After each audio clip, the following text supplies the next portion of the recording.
It's no big secret that Disney is losing money hand over fist on pretty much all of their recent movies. And I'm not talking about a couple dollars here and there. I'm talking hundreds of millions of dollars. Now, I want to take a look at a handful of these movies. How much have they lost? And are there any movies out there right now that have actually made any money? So I'm going to start with one that's been out for a while now, and that is Ant-Man and the Wasp. I think we know that this movie did not make money. What we do know is that in order for this movie to break even, it had to make $727 million. That is a lot of money. This thing had a huge budget. It also had a huge promotional budget. So therefore, the break even is astronomical. What did it bring home? It has a worldwide grossing number of $463 million. That is only a little more than half of what they needed to break even. So needless to say, they lost on this movie. Why? It doesn't necessarily mean the movie was bad, which it kind of was, but people are just boycotting Disney no matter what the scenario. Good movie, bad movie, doesn't matter. They're just boycotting it because they're more worried about pushing an agenda in their movies than they are worried about what the audience wants, what the audience thinks, and this is the result. Now let's look at a more recent movie, one that's probably still out in many theaters, The Haunted Mansion. The remake wasn't actually a horrible movie, but again, this leans on the fact that people just don't want anything to do with Disney in general, whether the movie is good or bad. This has a break-even number of $300 million.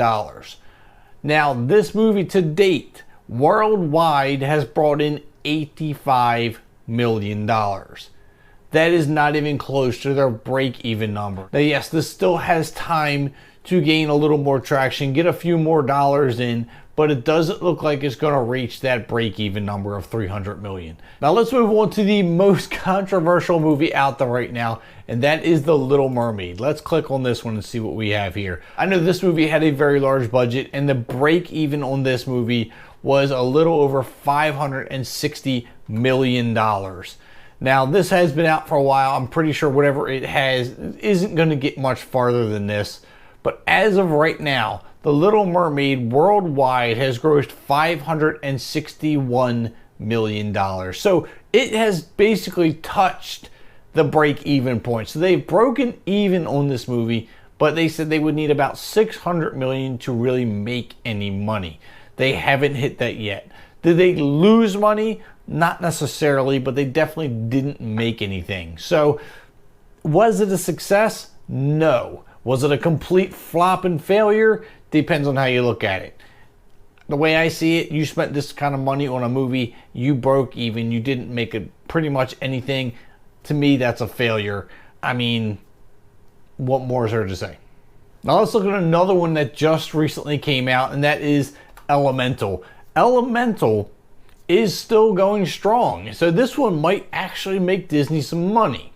Now it's being reported that in order to break even, they need to make $450 million. To date, this movie has made $458 million. So this movie might actually be on the road to making some money. I haven't seen it. I can't tell you what's in it. I can't tell you if it's a good movie. I will say, just due to the trailer, it looks pretty interesting. So maybe I'll go watch it and let you know what I think. But as of right now, it seems like this might actually make some money for Disney. Now let's move on to Indiana Jones and the Doll of Destiny. This movie, I know, didn't bring in the money that they wanted. And this movie had a huge budget with a huge promotional budget, and it needed $822 million to break even. That's huge. As of today, the movie has only grossed worldwide $371.2 million.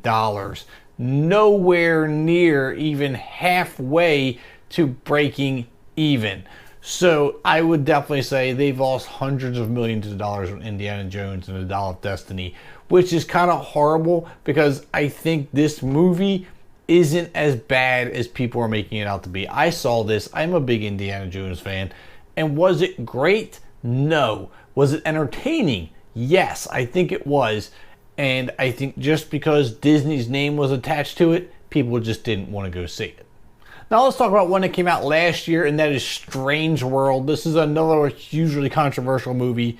This movie needed to make $360 million to break even, and worldwide box office, it only brought in a dismal $69 million. This movie bombed horribly. Again, this is another one Disney lost a lot of money on. Just a prime example, give the audience what they want, not what you want to put in a movie. You start listening to the audience, you'll make money. You start worrying about your own political beliefs, you lose money. Now the last one I want to look at is Guardians of the Galaxy Volume 3. The Guardians of the Galaxy movies have always done well. They always have a huge budget. Now I couldn't find a very specific number, but I did find they needed between $600 and $800 million to break even on this movie. Currently they're sitting at $844 million grossing worldwide. So they are up from the break-even number. Even if you go on the high side at 800 million, we're at 844 million, so it is a little bit over the break-even, so they are making some money. If you look at the lower end of the scale, at 600 million break-even, they're making quite a bit of money on this one. So, would I call Guardians of the Galaxy Volume 3 a success? I would go with yes. Huge success, questionable, but they are making money on this one. I think this just goes to show that people are boycotting Disney in general. There are still people that are going to go see the movies. They're going to support them no matter what, especially if you are part of that belief. But I still think there's a large majority of fans who are being pushed away due to not being heard. We just want an entertaining movie without all the politics, without all the agendas. Just give us something new and original, and trust me, the fans will come back.